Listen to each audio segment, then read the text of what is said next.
सांस्कृतिक चेतना के लिए बेहद ही खास है। प्रधानमंत्री नरेंद्र मोदी ने एक भावुक ब्लॉग लिखकर देश के पहले ज्योतिर्लिंग भगवान सोमनाथ मंदिर की महिमा और इसके पुनर्निर्माण के संघर्ष को साझा किया। पीएम मोदी ने बताया कि कैसे सोमनाथ मंदिर भारत के अजेय संकल्प का प्रतीक है, जिसे कई बार नष्ट किया गया, लेकिन हर बार ये और अधिक भव्यता के साथ उठ खड़ा हुआ। रिपोर्ट देखिए।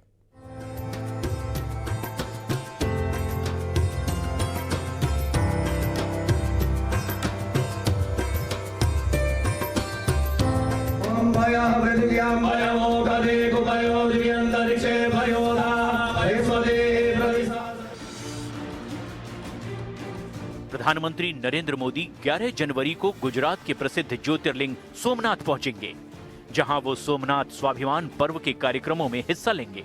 ये आयोजन 1026 में सोमनाथ मंदिर पर हुए पहले बड़े हमले की 1000वीं सालगिरह के मौके पर मनाया जा रहा है। साल भर चलने वाले इस आयोजन की शुरुआत 8 से 11 जनवरी तक धार्मिक और सांस्कृतिक कार्यक्रमों के साथ की जा रही है, जिसमें प्रधानमंत्री की मौजूदगी को ऐतिहासिक माना जा रहा है। प्रधानमंत्री मोदी ने अपनी यात्रा से पहले ही सोमनाथ की 1000 साल लंबी यात्रा पर एक भावनात्मक ब्लॉग लिखा है। उन्होंने लिखा है, महमूद गजनवी लूट करके चला गया, लेकिन सोमनाथ के प्रति हमारी भावना को हमसे छीन नहीं सका।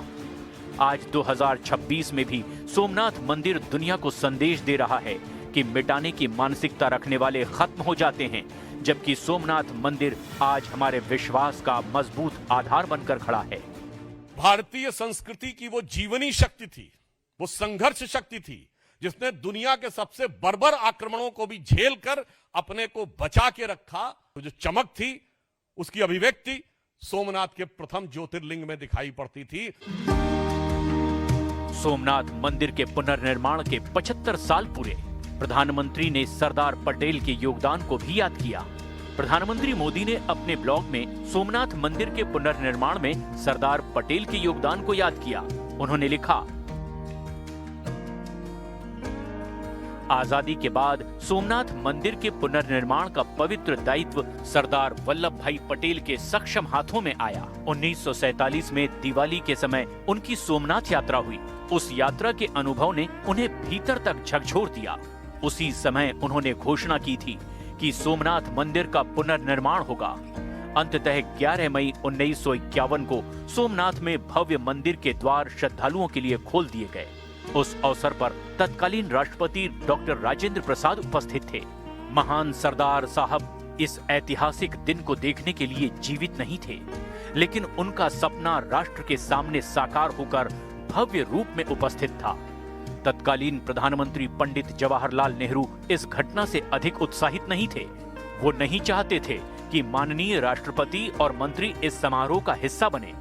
उन्होंने कहा कि इस घटना से भारत की छवि खराब होगी, लेकिन राजेंद्र बाबू अडिग रहे और फिर जो हुआ उसने एक नया इतिहास रच दिया। प्रधानमंत्री के ब्लॉग में देश के पहले प्रधानमंत्री जवाहरलाल नेहरू का जिक्र आया तो बीजेपी ने भी नेहरू को कटघरे में खड़ा कर दिया, जिस पर कांग्रेस का जवाबी हमला लाजमी था। इतिहास में पढ़ाया जाता है कि साहब जो कुछ मोहम्मद गजनी ने किया सोमनाथ पे, वो तो केवल पैसा लूटने के लिए किया था। उसका कोई धार्मिक भावना से लेना देना नहीं था।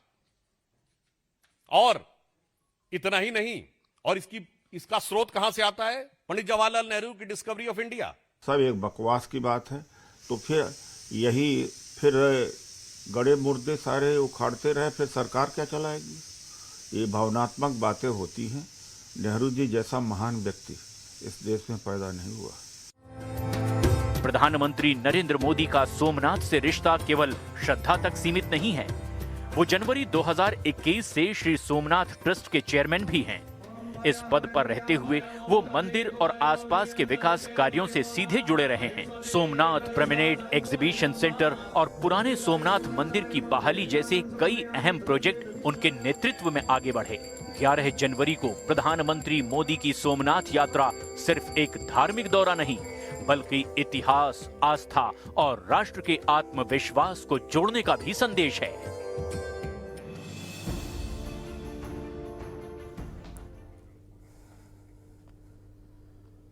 और 2020 दिल्ली दंगों की साजिश से जुड़े मामले में उमर खालिद और शर्जील इमाम को बड़ा झटका लगा है। दोनों की जमानत याचिका को सुप्रीम कोर्ट ने खारिज कर दिया है। सुप्रीम कोर्ट का कहना है कि पेश किए गए सबूतों के आधार पर दोनों की भूमिका साजिश करने वाली लगती है। वहीं सुप्रीम कोर्ट के फैसले पर बीजेपी ने जहां कांग्रेस पर तंज कसा, वहीं कांग्रेस ने भी पलटवार किया है।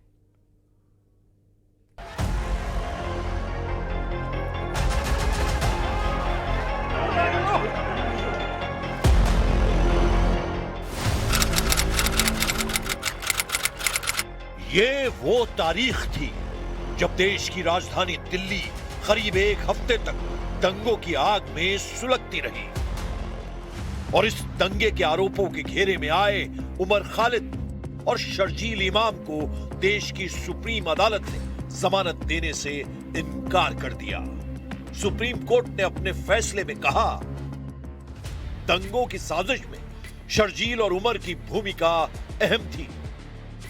सबूतों के आधार पर प्रथम दृष्टया ऐसा लगता है कि आरोपियों के खिलाफ आरोप सच हो सकते हैं। सबूतों से लगता है कि यह सार्वजनिक व्यवस्था को ध्वस्त करने की एक सुनियोजित साजिश थी।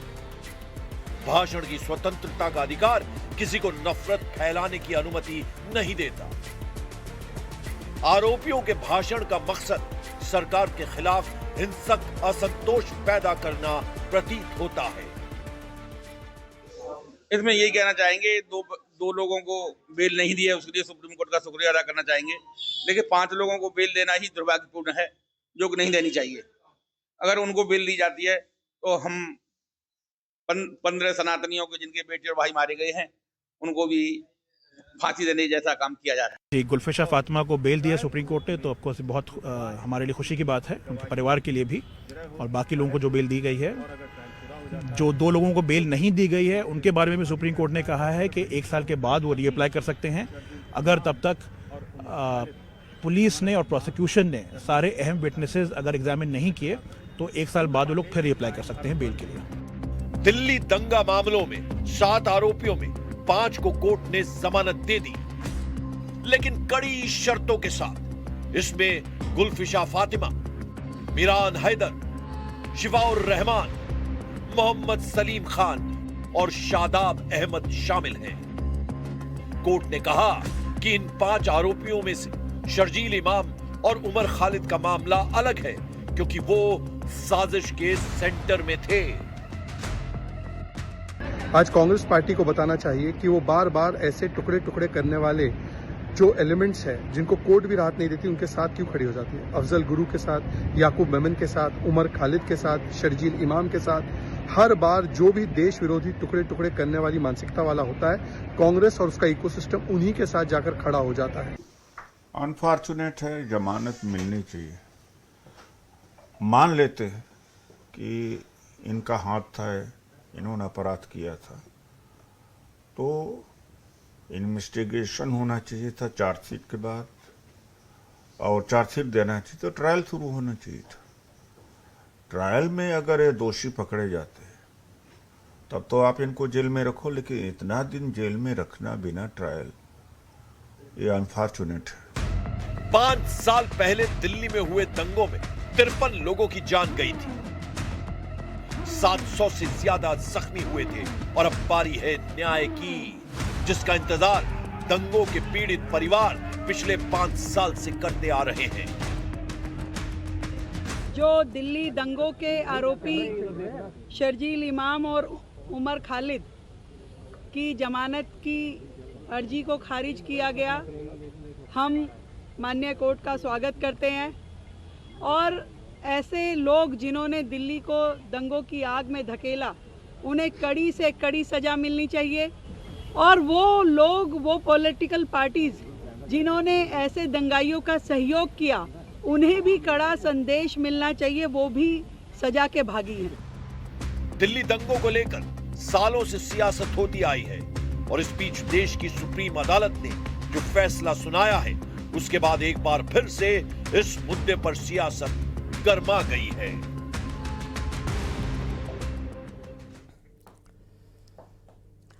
भारत और बांग्लादेश के